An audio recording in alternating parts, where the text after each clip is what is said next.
Alhamdulillah membahas tentang persoalan kitab Bidayatul Hidayah. Pada siang hari ini saya akan melanjutkan membahas tentang persoalan adabul wudu, yaitu bagaimana cara kita beradab di dalam persoalan wudu. Karena sebagaimana yang kita ketahui, wudu ini termasuk daripada syarat disahkannya ibadah. Contoh seperti sholat. Makanya dalam sebuah keterangan Nabi mengatakan la yaqbalullaha sholata ahadikum, Allah Subhanahu wa taala tidak akan menerima. Apa itu? Sholata ahadikum, salat seseorang di antara kalian. Jadi salat kita itu tidak diterima oleh Allah. Kenapa? Idza ahdatsa, ketika orang itu dalam kondisi berhadas, artinya dia tidak memiliki wudu. Summa tawaddoa, kemudian dia berwudu. Jadi artinya kalau kita dalam kondisi tidak berwudu atau dalam kondisi sedang dalam hadas, maka amal ibadah sholat kita itu tidak diterima oleh Allah. Makanya persoalan wudu ini sangat penting untuk diketahui bagi kita semua. Kemudian di sini dijelaskan babu adabil wudu, bab menerangkan tentang adab-adab berwudu. Nah, jadi adab wudu itu ada. Jadi adabnya itu apa aja? Adabnya itu diantaranya kita harus mengetahui sunnahnya wudu. Jadi perkara-perkara kesunahan di dalam wudu harus kita ketahui. Yang kedua, adab berwudu adalah harus juga mengetahui rukunnya berwudu. Ya, perkara-perkara rukun dalam wudu. Ada juga harus kita mengetahui hal-hal yang membatalkan wudu. Contoh yang biasa sering terjadi itu, orang itu biasanya setelah dalam kondisi sholat, ketika dalam sholat nih, Allahu Akbar, di tengah sholat dia ragu nih, taraddud bahasanya kitabnya itu, taraddada, ragu, ani punya wudu atau enggak ya, kan begitu biasanya itu. Aduh, ani wudu atau enggak ya. Kalau orang dalam kondisi sholat dan dia ragu apakah dia punya wudu atau tidak, maka kata ulama dia tidak punya wudu. Itu. Jadi kalau kita dalam kondisi sholat, setelah sholat kita ragu nih, aneh punya wudu atau enggak ya? Begini nih, taraddud fil wudu, apakah dia bingung? Aneh bingung punya wudu atau tidak? Maka ulama mengatakan dia tidak dihukumi memiliki wudu. Dia dihukumi tidak memiliki wudu, paham ya? Jadi orang itu tidak memiliki wudu. Kenapa? Karena ragu, dia bingung apakah saya punya wudu atau tidak. Nah itu. Ini termasuk yang membatalkan wudu. Makanya kalau kita dalam kondisi seperti itu harus yakin, harus benar-benar dalam kondisi yakin. Nah, harus dalam kondisi yakin. Makanya adab berwudu itu ada sunnahnya. Kemudian ada yang rukunnya wudu, ada yang membatalkan wudu, dan ada hal-hal yang menjadikan wudu itu makruh. Artinya tidak baik. Di sini dikatakan faida faraghta minal istinja. Nah, Al-Imam Al-Ghazali memulai dengan membahas tentang istinja. Apa itu istinja? Istinja itu membersihkan ketika seseorang setelah selesai menunaikan kotorannya di dalam kamar mandi. Itu istinja. Seperti buang air besar, itu istinja. Apa Imam Ghazali mengatakan? Kalau engkau, kita semua selesai menunaikan istinja, mengeluarkan kotoran dari dalam tubuh kita, fala tatrukis siwak, itu pertama. Jangan pernah meninggalkan bersiwak, itu Nabi mengatakan. Ya, Imam Ghazali mengatakan jangan pernah meninggalkan bersiwak. Kenapa? Fa innahu matharatun lil fami, karena siwak itu fungsinya siwak, kayu siwak, fungsinya itu dapat membersihkan fam, lisan kita, membersihkan gigi-gigi kita. Itu yang pertama. Yang kedua, dapat juga wa maradhatun lirabbi, dapat menghantarkan keriduan Allah Subhanahu wa taala. Ya, yang ketiga wa maskhatatun lisyaiton, dan dapat membuat setan itu murka. Ada 3 manfaat nih siwak. Ada tiga manfaat. Pertanyaannya begini, kalau saya nggak punya siwak, itu gimana? Apakah harus menggunakan siwak? Kan siwak itu kayu ya, yang biasa dijual di Tanah Abang itu.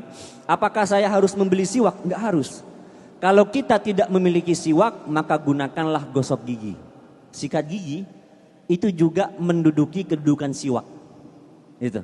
Gosok gigi. Makanya kenapa Nabi Muhammad menggunakan siwak? Karena pada zaman Nabi Muhammad gak ada Pepsodent, gak ada. Tidak ada gosok gigi Pepsodent, gak ada. Makanya Nabi Muhammad menggunakan kayu siwak. Lah itu dia. Kenapa siwak itu sangat dianjurkan? Bahkan ya dalam salah satu keterangan dari Nabi Muhammad SAW, ini yang menceritakan istri beliau, istri tercinta beliau. Siapa itu? Yaitu Sayyidah Aisyah radhiyallahu anha, istri beliau. Sayyidah Aisyah mengatakan Nabi Muhammad dalam salah satu keterangan Sayyidah Aisyah, idza dakhala baitahu, ketika Nabi Muhammad hendak masuk ke dalam rumahnya. Jadi Nabi Muhammad itu kalau setelah dari luar, setelah sholat di masjid atau setelah berkumpul dengan para sahabat, kemudian hendak kembali ke rumah beliau, balik ke rumah beliau, apa Sayyidah Aisyah katakan? Bada'a bisiwak, kata Sayyidah Aisyah. Nabi Muhammad sebelum masuk ke rumah senantiasa memulai dengan siwak. Coba. Jadi siwak itu disunahkan atau gosok gigi disunahkan itu sebelum kita masuk ke dalam rumah. Itu sunnah. Nah, pertanyaannya, kenapa kok disunahkan bersiwak sebelum kita masuk ke dalam rumah? Apa hikmahnya? Apa tujuan Nabi? Kan begitu nih. Tujuan Nabi bersiwak ketika masuk rumah itu apa? Ini kalau kita memahami hadis ini, akan kita pahami bahwa oh siwak itu disunahkan kalau kita masuk rumah. Kan begini. Kenapa? Karena Nabi ketika masuk ke dalam rumah, sebelum masuk ke dalam rumah, Nabi itu senantiasa bersiwak. Kan begitu. Tapi bukan itu aja. Bukan saja Nabi mengajarkan kepada kita kalau masuk ke rumah untuk bersiwak, enggak. Tapi Nabi itu mengajarkan kepada kita bagaimana cara membangun hubungan yang baik terhadap keluarga beliau. Ini. Bagaimana Nabi Muhammad membangun keharmonisan kepada istri beliau dan kepada putra-putra beliau yang beliau cintai. Itu. Jadi beliau itu sebelum masuk rumah, apa yang Nabi Muhammad lakukan? Bersiwak. Apa tujuannya bersiwak Nabi Muhammad? Agar nanti ketika Nabi Muhammad ngobrol dengan istrinya, bercengkrama dengan istrinya, berdekatan dengan istrinya, mencium istrinya, tidak keluar dari mulut beliau bau-bau yang tidak sedap. Kan begitu. Itu akhlak Nabi Muhammad coba. Jadi Nabi Muhammad mengajarkan kepada kita, kalau engkau hendak bermuamalah, bersosial, bercengkrama, ngobrol dengan temanmu, apalagi dengan istri dan anakmu, jangan sampai bau mulut kalian, bau mulut kita semua itu muncul hal-hal yang tidak enak. Sehingga istri kita, wah ini suami saya ini baunya kok nggak enak mulutnya. Kan menjauh ini. Kan begitu. Menjauh. Kenapa? Karena bau mulut kita tidak kita hilangkan. Nabi Muhammad ngajarin pada kita nih bagaimana cara kita membangun hubungan yang baik kepada istri. Makanya kalau rumah tangga itu sudah baik, ya ada sakinah di situ, insya Allah akan turun rahmat di situ. Gitu. Ya, akan turun rahmat. Ini akhlak Nabi Muhammad.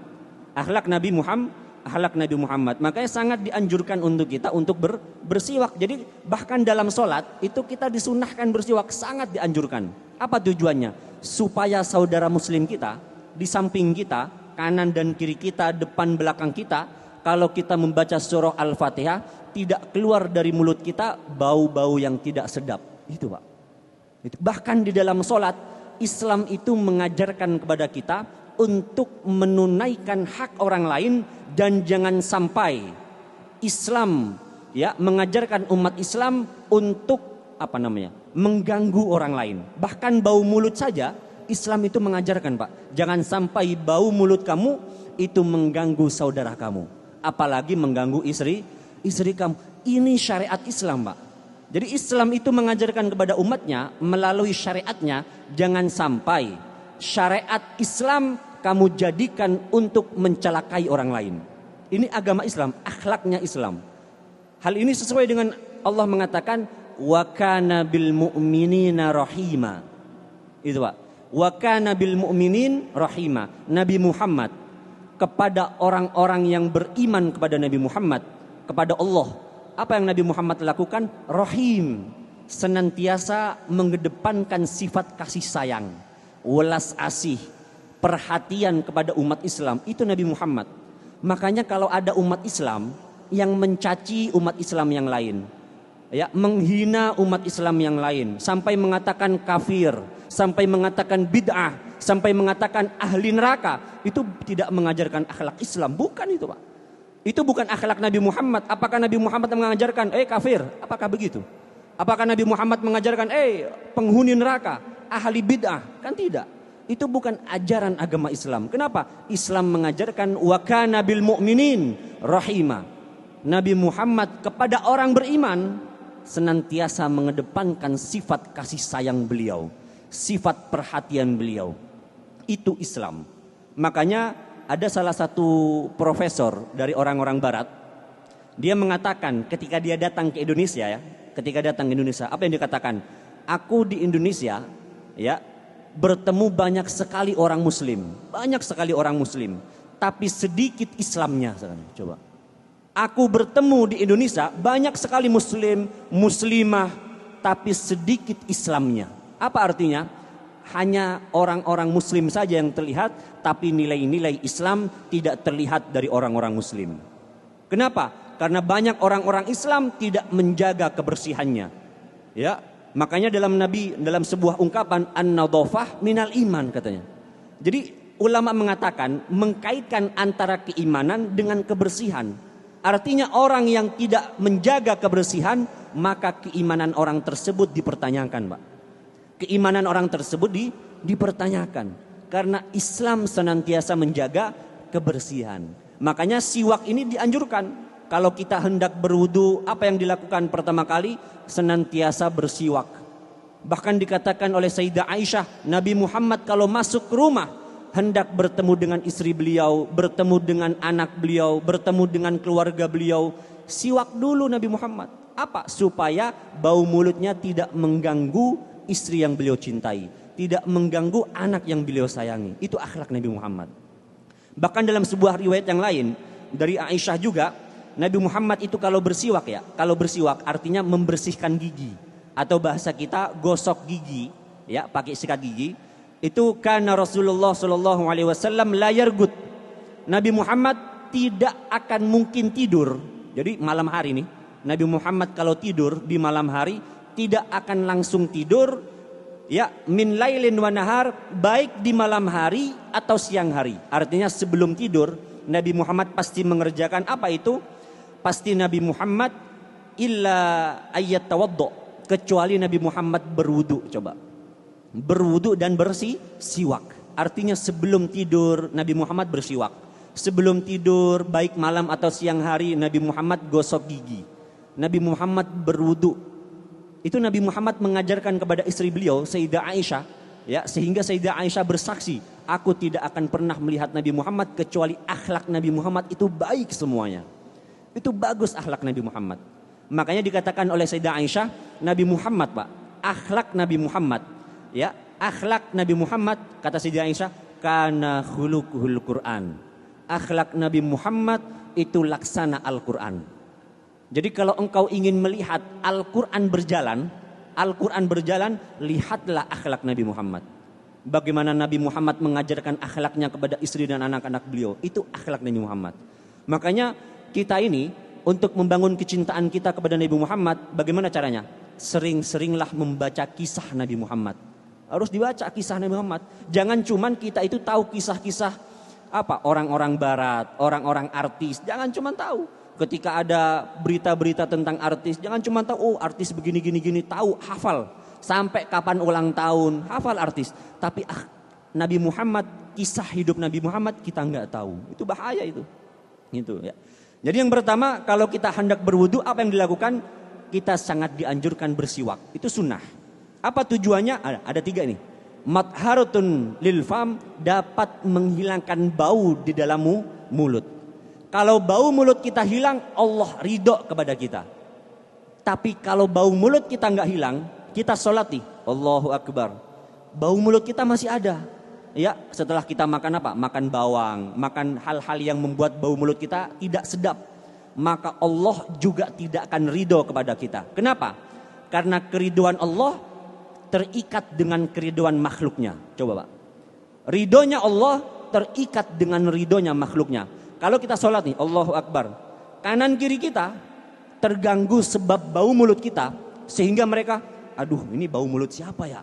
Solatnya terganggu, tidak khusyuk solatnya, sehingga mengganggu saudara muslim, maka Allah juga tidak ridho sebab dia mengganggu saudara muslimnya. Coba. Jadi kita ini kalau mendapatkan keriduan Allah gampang Pak. Jadikan saudara muslim kita ridho kepada kita. Itu. Jadikan saudara muslim kita senang kepada kita. Kehadiran kita bahagia bagi orang-orang muslim. Kan ada nih manusia itu laksana seperti air Pak. Ada manusia itu kayak air. Bawaannya adem aja. Kalau bertemu dengan si fulan, Masya Allah, aneh kalau ketemu si dia. Saya kalau ketemu si fulan, bawaannya enak aja. Adem aja. Itu bagus Pak. Itu mendatangkan keriduan Allah. Tapi kalau bertemu dengan fulan, aduh, si fulan begini-gini, keburukannya yang diingat. Allah gak ridho kepada dia. Artinya sifat-sifat buruk dia yang sampai merusak hubungan dia dengan muslim yang lain, Allah tidak akan ridho. Itu. Makanya jadikan kita sebagai muslim yang baik, yang membuat orang lain ridho dengan kehadiran kita dan akan bersedih ketika kehilangan kita. Makanya kan kalau kita kehilangan kiai atau habaib atau ulama yang dekat dengan kita, sayang kepada kita, kemudian dia meninggalkan kita, pergi menghadap kepada Allah, sedih bawaan kita. Kenapa? Oh dia baik, dia orang soleh, baik sekali menasehati kita. Kan begitu. Tuh. Ya. Kemudian dikatakan di sini wassalatun bisiwakin, kalau kita sholat dengan menggunakan siwak, artinya kalau kita sholat dalam kondisi bau mulut kita hilang, maka kata ulama afdol, lebih utama min sab'ina sholatan, daripada kita sholat 70 kali tapi bau mulut kita masih melekat. Itu. Makanya kalau kita sholat sedang bau mulut kita masih ada, Allah tidak akan ridho dan sholat kita tidak afdol, tidak utama. Itu Pak. Makanya kalau sholat disunahkan apa? Bersiwak. Kumur-kumur disunahkan. Supaya apa? Bau mulut kita itu hilang.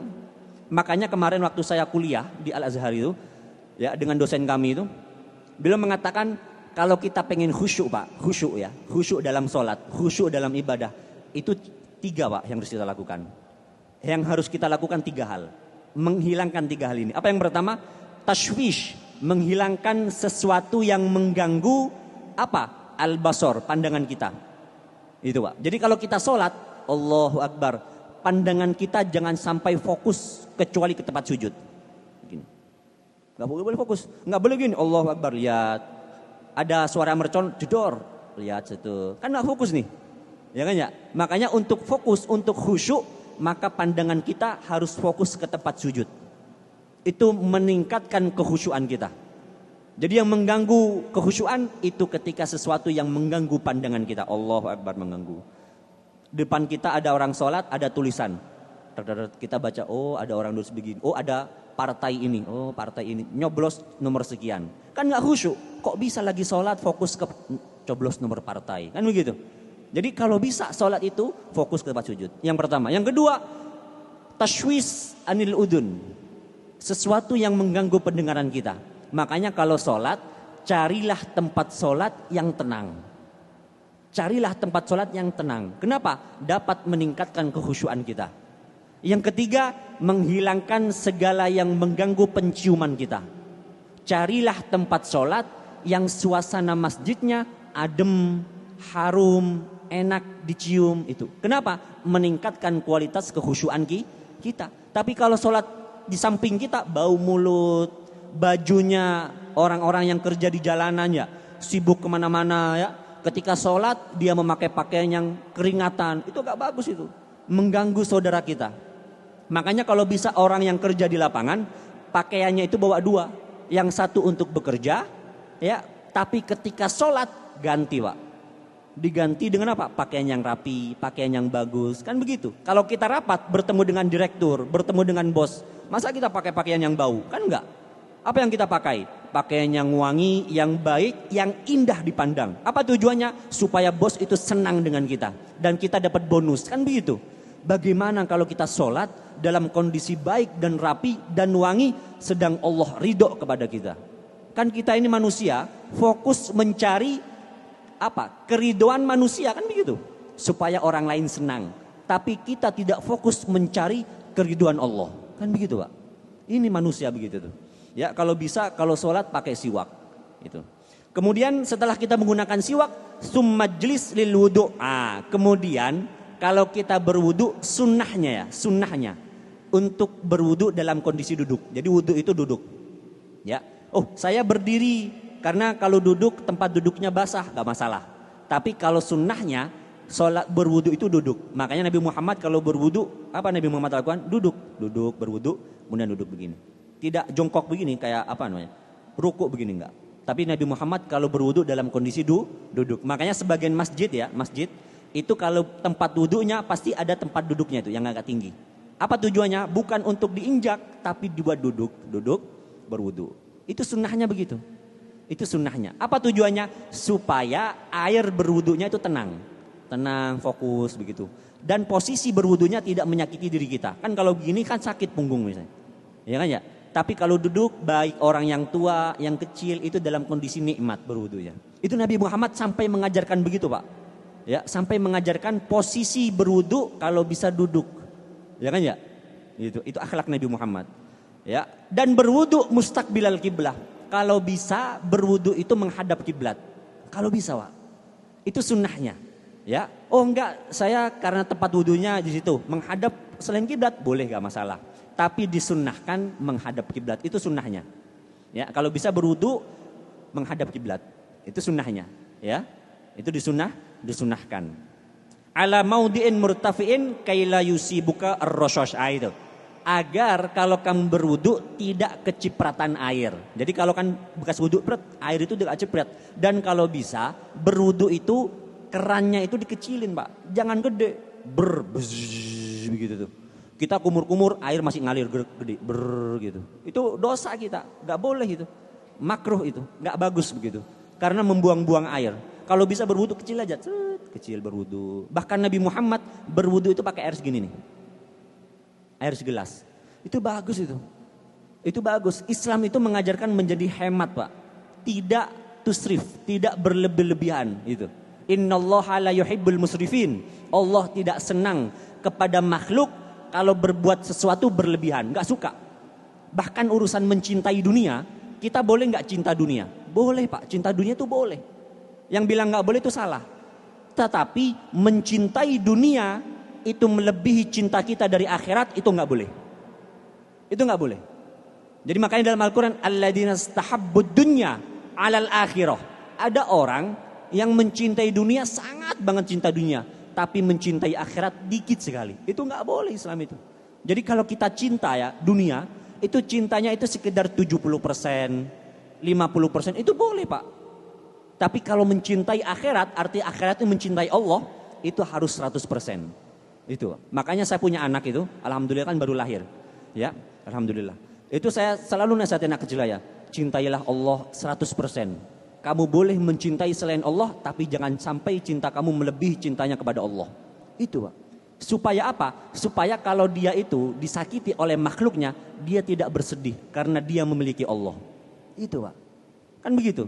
Karena kalau kita cinta kepada selain Allah, kalau kita ada masalah apa? Ceritanya kepada orang itu. Kan begitu tuh. Aduh, aneh lagi sumpek nih gini-gini. Cerita sama dia. Kenapa? Karena kita dekat kepada dia. Tapi kalau orang yang cinta kepada Allah, dia akan curhat urusan apapun hanya kepada Allah. Makanya dalam Al-Quran, innama ashku basti wa huzni ilallah. Ya Rob, aku hanya bermunajat. Curhatku hanya kepada Allah.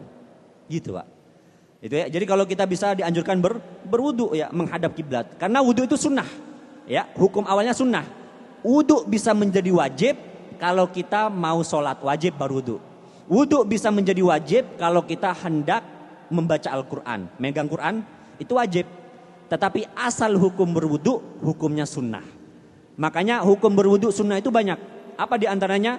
Tajdidul wudu, memperbarui wudu itu sunnah.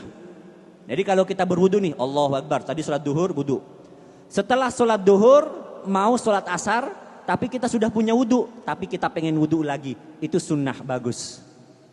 Tapi kalau kita berwudu untuk sholat duhur, tadi contoh nih, saya tadi wudu jam 11 siang. Setengah 12 mau sholat, padahal masih punya wudu, belum sholat, tapi kita berwudu lagi, sedang kita belum sholat, itu makruh, gak bagus. Itu, Pak. Hati-hati. Kalau kita berwudu, sedang wudu kita masih belum digunakan untuk sholat, tapi kita berwudu lagi, itu makruh, nggak baik. Jadi tajdidul wudu, memperbarui wudu, itu disunnahkan kalau kita selesai menunaikan sholat. Nah itu. Tapi kalau kita belum selesai sholat, kemudian berwudu 2 kali, itu makruh, nggak baik berwudunya. Ya, jadi kalau bisa tajdidul wudu setelah sholat, itu yang pertama. Yang kedua, lin naumi, kalau kita hendak tidur, itu sunnah Pak. Jadi kalau kita sebelum tidur disunnahkan berwudu. Supaya apa? Nabi Muhammad mengajarkan kepada kita, kalau kita berwudu sebelum tidur, itu kita dalam kondisi dijaga oleh Allah. Itu Pak. Kondisi dijaga oleh Allah. Dan kalau kita meninggal dalam kondisi tidur, kita dalam kondisi berwudu, dalam kondisi yang baik. Itu. Apalagi di mulai bulan Sya'ban ini, wah ini harus tingkatkan lagi kualitas iman kita, kualitas takwa kita. Ya, jadi kalau bisa berwudu sebelum tidur. Agar apa? Agar istri, anak-anak kita kalau tidur, kita dalam kondisi segar, tenang. Tapi kalau kita datang kerja, naruh baju, taruh tas, kemudian kita langsung geblak, itu tidurnya nggak tenang Pak. Tidurnya nggak tenang. Itu Nabi Muhammad mengajarkan kepada kita, berwudu sebelum tidur meningkatkan positif psikolog kita, kejiwaan kita itu baik Pak. Itu. Jadi bukan cuma syariat doang. Jadi gini, syariat Islam Pak, syariat Islam itu senantiasa bagus untuk kita. Baik psikolog kita, baik kejiwaan kita, baik pikiran kita. Itu mengajarkan begitu. Itu syariat Islam. Kemudian apa saja disunahkan wudu? Qabla ghuslil janabah. Sebelum orang itu mandi junub. Itu sunnah. Jadi setelah berhubungan dengan istri yang dicintai, ya, maka setelah berhubungan kan junub nih. Ya kan junub. Nah, sebelum dia mandi junub disunnahkan berwudu. Nah, jadi sebelum mandi nih, anu mandi junub. Nah, sebelum mandi disunnahkan berwudu. Itu sunnah. Kenapa? Karena Nabi Muhammad Pak, Nabi Muhammad kalau beliau junub, Nabi Muhammad itu ketika beliau junub, kata Sayyidah Aisyah, ketika beliau berjunub itu beliau tidak langsung mandi, tetapi beliau langsung berwudu. Berwudu Nabi Muhammad. Itu Nabi Muhammad itu. Ya, kemudian kapan? Ketika seseorang dalam kondisi ghadab, marah, itu Pak. Nabi Muhammad mengajarkan kepada kita, kalau kamu dalam kondisi marah, maka berwudulah. Itu Pak. Kenapa? Karena kalau berwudu itu dapat menghilangkan sesuatu yang buruk Pak. Berwudu itu. Makanya dalam Al-Quran, innal hasanat yudhibnas sayyiat. Hal-hal yang baik, hal-hal yang positif itu dapat menghilangkan hal-hal yang negatif. Itu Pak. Dalam tubuh kita lagi marah nih, lagi gedek sama orang. Aduh, dia begini. Ya, dia begini. Pokoknya ngomongin orang lah. Setelah itu dianjurkan untuk berwudu. Supaya apa? Menetralisir pikiran-pikiran buruk kita yang muncul sebab dorongan-dorongan setan. Itu Pak. Karena berwudu itu menjadikan apa? Setan itu murka. Makanya dorongan-dorongan seperti ghibah, ngomongin keburukan orang, mengadu orang lain, itu dapat hilang pikiran tersebut ketika berwudu. Ini contoh nih. Aduh, aneh pengen maksiat, aneh pengen berjudi, pengen main judi online, contoh. Pikiran kan ada itu, pikiran begitu tuh. Pikiran dorong maksiat. Ya, aneh pengen melakukan hal-hal buruk. Aneh pengen nyolong, pengen maling. Pikiran buruk itu dapat dihilangkan ketika kita berwudu, Pak. Itu kata Nabi. Jadi kalau pikiran-pikiran buruk muncul, bagaimana cara menetralisir? Datang ke tempat wudu. Datang. Kalau bisa sholat setelah wudu, itu bagus, Pak. Itu bagus. Kemudian apalagi? Ketika orang sebelum adzan dan iqamah, itu bagus. Jadi sebelum adzan nih dianjurkan berwudu. Itu. Kapan lagi? Ba'dartikabil khoti'ah min ghibah, setelah orang berbuat salah. Contoh nih, aduh, aneh melakukan kesalahan, ya, pekerjaannya salah, ya. Bagaimana dia cara menetralisir? Berwudu. Itu bagus, Pak. Kemudian kapan? Ketika ba'da ghuslil mayyit, setelah dia memandikan mayit. Jadi setelah mandiin mayit, contoh dia punya keluarga meninggal, dimandikan mayitnya, keluarga tersebut setelah memandikan orang yang meninggal disunnahkan untuk berwudu. Itu sunnah. Ya, disunnahkan untuk berwudu. Ini kesunnahan kondisi wudu. Itu, Pak. Ya, jadi kalau bisa kalau kita berwudu dalam kondisi menghadap kiblat. Dan selanjutnya membaca bismillahirrahmanirrahim. Itu disunnahkan. Jadi kalau kita bisa menghadap kiblat, baca bismillah. Cukup. Bismillah doang itu cukup. ya. Nggak perlu pakai lengkap Bismillahirrahmanirrahim. Itu disunahkan. Dan baca doa apa? Rabbi a'udzubika min hamazatis syayatin wa a'udzubika rabbi ayyahdurun. Ya Rob, aku memohon perlindunganmu dari bisikan-bisikan setan dan aku memohon agar dia tidak datang kepadaku. Itu. Jadi doa-doa sebelum berwudu kapan? Nah, kapan membaca bismillah? Ini pertanyaan. Kapan membaca bismillah? Disunnahkan ketika kita sebelum cuci tangan. Lagi cuci tangan gini, itu disunahkan bismillah. Bukan ketika bismillahirrahmanirrahim, bukan. Sunnah bismillah itu disunahkan ketika kita lagi cuci tangan sebelum kita kumur-kumur. Itu tuh. Itu disunahkan membaca bismillahirrahmanirrahim, a'udzubillahi minasyaitonirrajim. Bismillah, cuci tangan ya. Baru setelah itu kumur-kumur. Nah, itu disunahkannya begitu tuh.